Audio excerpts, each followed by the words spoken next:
से बोला है बच्चे, सबको बोला, क्या बोला, कभी भी किसी भी न्यूमेरिकल को सॉल्व करने से पहले ये देखो कि भैया हमने न्यूमेरिकल में क्या फाइंड करना है। हमने बताया आपको हमेशा कि अप्रोच कैसे करना है, ये पता चल गया तो बाकी सारी बातें हमें पता होंगी। तो पहला पॉइंट अप्रोच करने का है कि देखो कि पूछ क्या रहा है। तो इस क्वेश्चन को हमने देखा और हमारे दिमाग माइंड पहले ही गया फाइंड पे। सबसे पहले तो क्वेश्चन को स्टडी करो, पढ़ लो एक बार। अब बिना पढ़े मत जाओ फाइंड करने के लिए, हाँ एक बार पढ़ लो। पढ़ने के बाद क्वेश्चन अगर पहली बार में ही समझ में आ जाए तो फिर वेल डन, उससे अच्छी तो कोई बात ही नहीं हो सकती, ठीक है।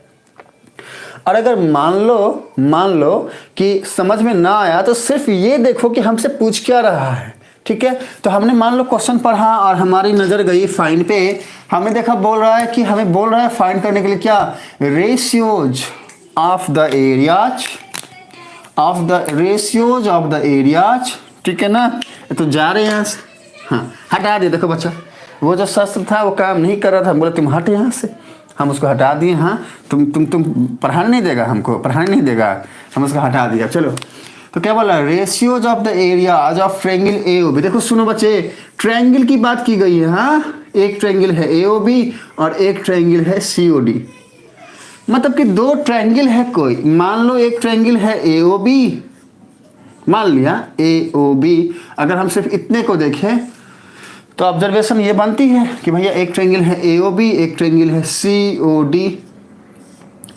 हमें क्या बोल रहा है कि हमें फाइंड करना है रेशियो इनके एरिया का, मतलब हमें area of triangle AOB is to area of triangle COD, ये फाइंड करना है क्वेश्चन के हिसाब से, ठीक है ना। अब देखो सुनो, हमें लिखना है यहाँ पे। हम क्या लिखेंगे, कैसे लिखेंगे, देखो सुनो।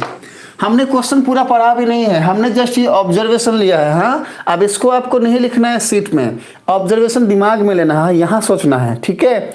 अब इतनी ही बात को सोच के हम एक चीज तो लिख सकते हैं ना, क्या, हाँ हम एक चीज तो लिख सकते हैं ना कि भैया टू फाइंड, हमें फाइंड क्या करना है, ऐसा लिख देंगे हम। देखो सुनो, टू फाइंड हम लिख सकते हैं।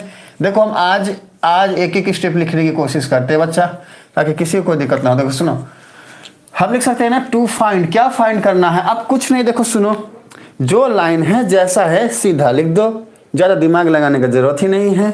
अब देखो सुनो क्या बोल रहा है, ratios of the areas of triangle AOB and COD.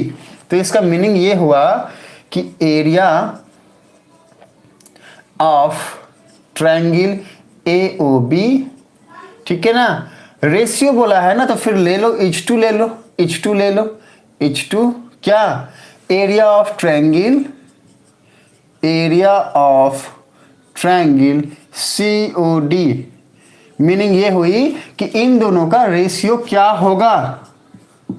अब सुनो, इसको तो माइंड में लेना था, इसलिए मैंने इसको हटा दिया, इसको लिख लोगे। अब सुनो, ये जो रेशियो होता है ना बच्चे, जैसे मान लो कि A:B है ना, तो इसको हम लिख सकते हैं A/B। तो इसको क्या लिख सकते हैं, area of triangle AOB by area of triangle COD।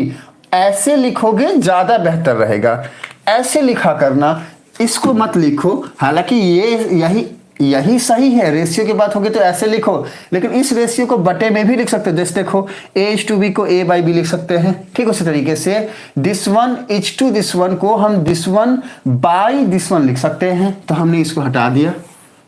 लो समझाने के लिए सिर्फ लिखे थे बच्चे, कुछ बच्चों का यहाँ भी डाउट होता है, तो हमने लो एक एक स्टेप आज बोलना है क्या होगा।